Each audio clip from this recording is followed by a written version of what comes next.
Listen to the dramatized Luke audio 23. version of the Holy Bible. Everyone in the council got up and led Jesus off to Pilate. They started accusing him and said, "We caught this man trying to get our people to riot and to stop paying taxes to the emperor. He also claims that he is the Messiah, our king." Pilate asked Jesus, "Are you the king of the Jews?" "Those are your words." Jesus answered. Pilate told the chief priests and the crowd, "I don't find him guilty of anything." but they all kept on saying, "He has been teaching and causing trouble all over Judea. He started in Galilee and has now come all the way here." When Pilate heard this, he asked, "Is this man from Galilee?" After Pilate learned that Jesus came from the region ruled by Herod, he sent him to Herod, who was in Jerusalem at that time. For a long time, Herod had wanted to see Jesus and was very happy because he finally had this chance. He had heard many things about Jesus and hoped to see him work a miracle. Herod asked him a lot of questions, but Jesus did not answer. Then the chief priests and the teachers of the law of Moses stood up and accused him of all kinds of bad things. Herod and his soldiers made fun of Jesus and insulted him. They put a fine robe on him and sent him back to Pilate. That same day, Herod and Pilate became friends, even though they had been enemies before this. Pilate called together the chief priests, the leaders, and the people. He told them, "You brought Jesus to me and said he was a troublemaker, but I have questioned him here in front of you, and I have not found him guilty of anything that you say he has done. Herod didn't find him guilty either and sent him back.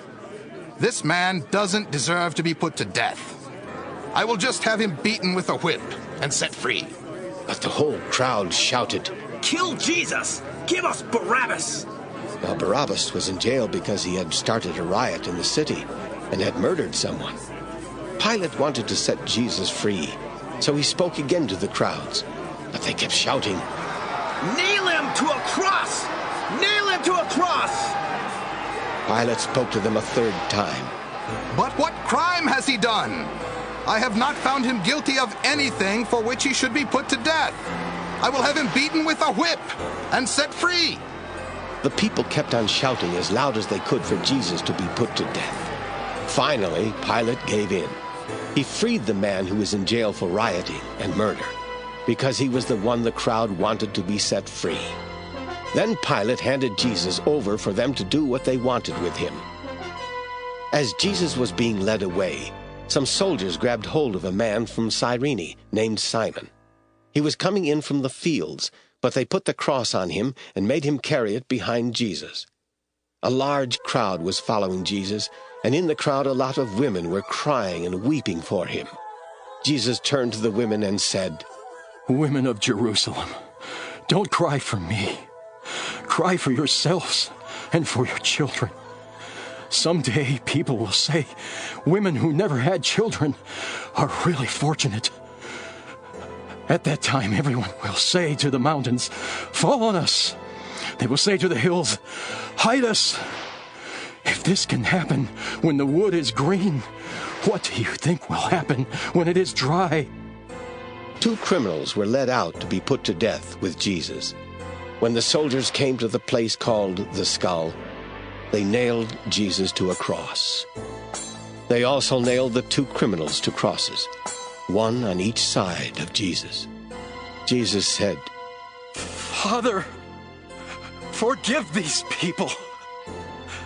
They don't know what they're doing." While the crowd stood there watching Jesus, the soldiers gambled for his clothes. The leaders insulted him by saying, He saved others. Now he should save himself if he really is God's chosen Messiah. The soldiers made fun of Jesus and brought him some wine. They said, "If you are the king of the Jews, save yourself."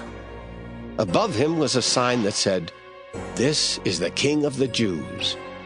One of the criminals hanging there also insulted Jesus by saying, "Aren't you the Messiah? Save yourself and save us." But the other criminal told the first one off. Don't you fear God? Aren't you getting the same punishment as this man?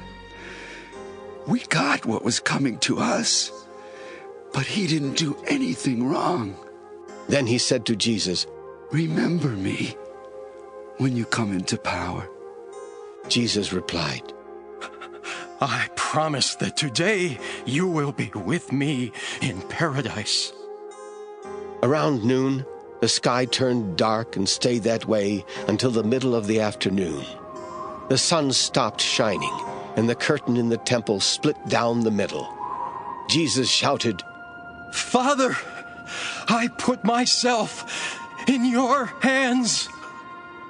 Then he died. When the Roman officer saw what had happened, he praised God and said, Jesus must really have been a good man. A crowd had gathered to see the terrible sight. After they saw it, they felt broken-hearted and went home. All of Jesus' close friends and the women who had come with him from Galilee stood at a distance and watched. There was a man named Joseph, who was from Arimathea in Judea.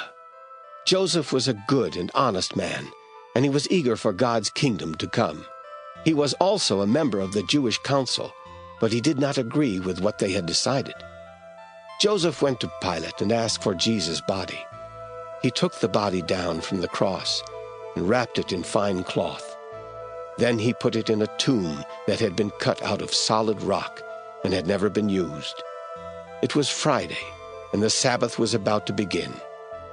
The women who had come with Jesus from Galilee followed Joseph and watched how Jesus' body was placed in the tomb. Then they went to prepare some sweet-smelling spices for his burial. But on the Sabbath they rested, as the law of Moses commands. Luke 24. Very early on Sunday morning, the women went to the tomb, carrying the spices that they had prepared. When they found the stone rolled away from the entrance, they went in. But they did not find the body of the Lord Jesus, and they did not know what to think. Suddenly, 2 men in shining white clothes stood beside them. The women were afraid and bowed to the ground.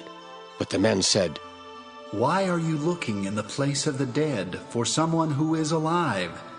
Jesus is not here. He has been raised from death. Remember that while he was still in Galilee, he told you, the Son of Man will be handed over to sinners who will nail him to a cross.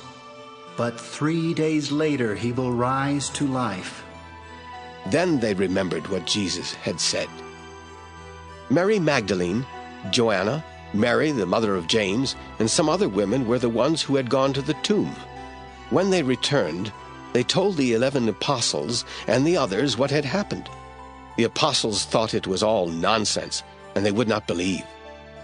But Peter ran to the tomb, and when he stooped down and looked in, he saw only the burial clothes. Then he returned, wondering what had happened. That same day, 2 of Jesus' disciples were going to the village of Emmaus, which was about 7 miles from Jerusalem. As they were talking and thinking about what had happened, Jesus came near and started walking along beside them. But they did not know who he was. Jesus asked them, What were you talking about as you walked along? The 2 of them stood there looking sad and gloomy. Then the one named Cleopas asked Jesus, Are you the only person from Jerusalem who didn't know what was happening there these last few days? What do you mean? Jesus asked. They answered, Those things that happened to Jesus from Nazareth. By what he did and said, he showed that he was a powerful prophet who pleased God and all the people. Then the chief priests and our leaders had him arrested and sentenced to die on a cross. We had hoped that he would be the one to set Israel free, but it has already been 3 days since all this happened. Some women in our group surprised us. They had gone to the tomb early in the morning, but did not find the body of Jesus. They came back, saying that they had seen a vision of angels who told them that he is alive. Some men from our group went to the tomb and found it just as the women had said, but they didn't see Jesus either. Then Jesus asked the 2 disciples, Why can't you understand? How can you be so slow to believe all that the prophets said? Didn't you know that the Messiah would have to suffer before he was given his glory? Jesus then explained everything written about himself in the Scriptures, beginning with the law of Moses and the books of the prophets. When the two of them came near the village where they were going, Jesus seemed to be going farther. They begged him, "Stay with us. It's already late and the sun is going down." So Jesus went into the house to stay with them. After Jesus sat down to eat, he took some bread. He blessed it and broke it. Then he gave it to them. At once they knew who he was, but he disappeared. They said to each other, "When he talked with us along the road and explained the Scriptures to us, didn't it warm our hearts?" So they got right up and returned to Jerusalem. The 2 disciples found the 11 apostles and the others gathered together, and they learned from the group that the Lord was really alive and had appeared to Peter. Then the disciples from Emmaus told what happened on the road and how they knew he was the Lord when he broke the bread. While Jesus' disciples were talking about what had happened, Jesus appeared to them and said, "May God give you peace." They were frightened and terrified because they thought they were seeing a ghost. But Jesus said, "Why are you so frightened?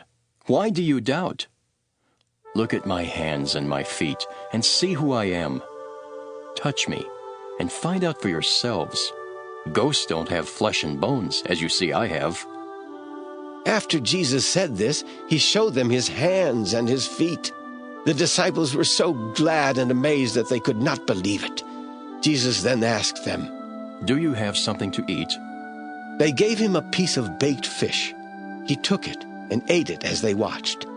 Jesus said to them, "While I was still with you, I told you that everything written about me in the law of Moses, the books of the prophets, and in the Psalms had to happen." Then he helped them understand the Scriptures. He told them, "The Scriptures say that the Messiah must suffer. Then 3 days later he will rise from death. They also say that all people of every nation must be told in my name to turn to God in order to be forgiven. So beginning in Jerusalem, you must tell everything that has happened. I will send you the one my Father has promised, but you must stay in the city until you are given power from heaven." Jesus led his disciples out to Bethany, where he raised his hands and blessed them. As he was doing this, he left and was taken up to heaven. After his disciples had worshipped him, they returned to Jerusalem and were very happy. They spent their time in the temple, praising God.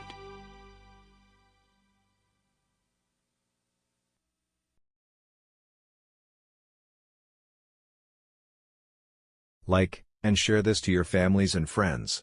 And you will start spreading the good news of God.